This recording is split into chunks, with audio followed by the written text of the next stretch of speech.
Hi, this is Dina Ackerman, and today we're going to paint this very simple, abstract watercolor landscape. The great thing about this type of watercolor is that the paint and the water will do most of the work for you. For this reason, no two paintings will be alike. You can follow the same steps and get totally different results each time, because the pigment and the water flow and blossom on their own. I'm using a pretty inexpensive Canson watercolor paper and my St. Petersburg watercolors. I like to begin by taping off the edges of the paper. It just gives me a nice, even frame around the finished work. And I'm going to cover the entire surface of my paper with clean water. Now this part is really important because you want to have just the right amount of water. You want the paper soaked enough that it doesn't dry out in the middle of your painting, but you don't want so much water that it's going to pool and make puddles all over your painting either. You also want to try to keep kittens out of your painting area if possible.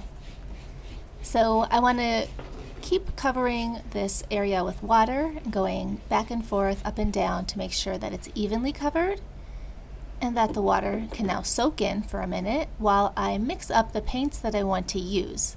So it's nice to have some puddles of paint prepared in advance. That way I don't have to keep mixing while I'm in the middle of painting. I'll just have colors here that I can dip into and keep using.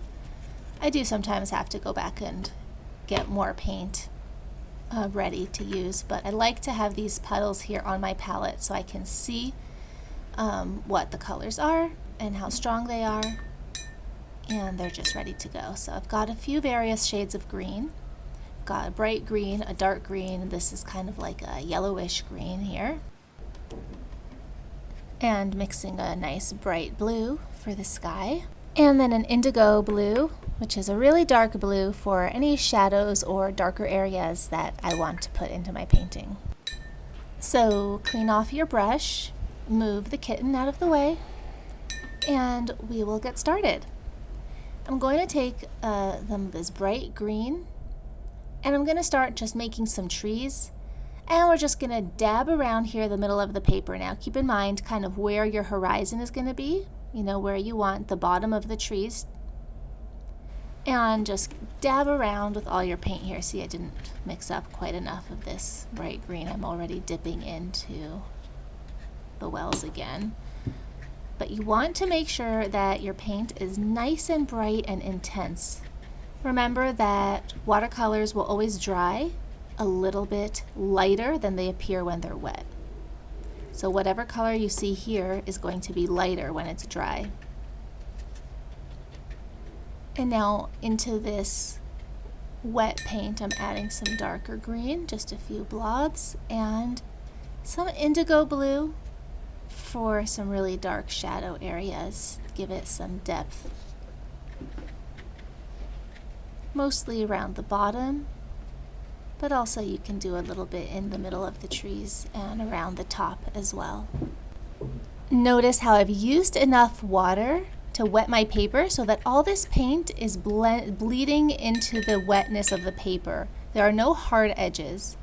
Everything stays soft, and each color that I lay in blends into the colors around it. So I'm taking now this bright blue and painting in the sky, going across in strokes like this, back and forth, filling in the white areas around the trees.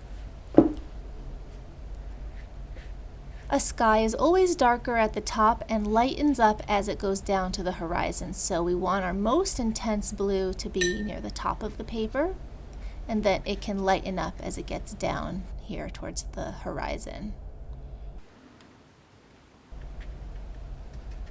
I'm going to fill in just a little bit more green to keep the colors bright and intense. So if you notice that they're looking a little bit too light, you can add more color in. Now, the bottom of my page has already dried a bit, and you can see that because the paint that I'm putting down is not bleeding into a wet background. You can see each stroke and you can see the edge of each stroke. So I'm going to try to just work quickly here and re-wetting the paper as I'm painting so that all the colors I put down now will bleed and blend into each other.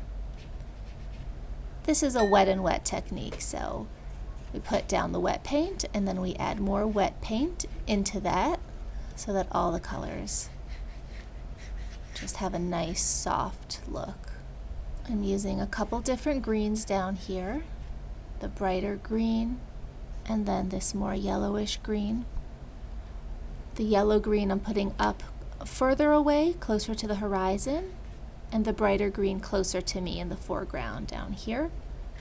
I want this to be the darkest part again because things tend to lighten up as they move farther away from us. So I want the darkest and most intense green up close in the front here, and then it can gradually lighten up or get a little yellower. And that's it. You can take one last look around. If your paint is still wet, only if your paint is still wet, if you see any areas where you want to add more color or make the colors darker or more intense, you can add them in at this point, only if the area again is still wet.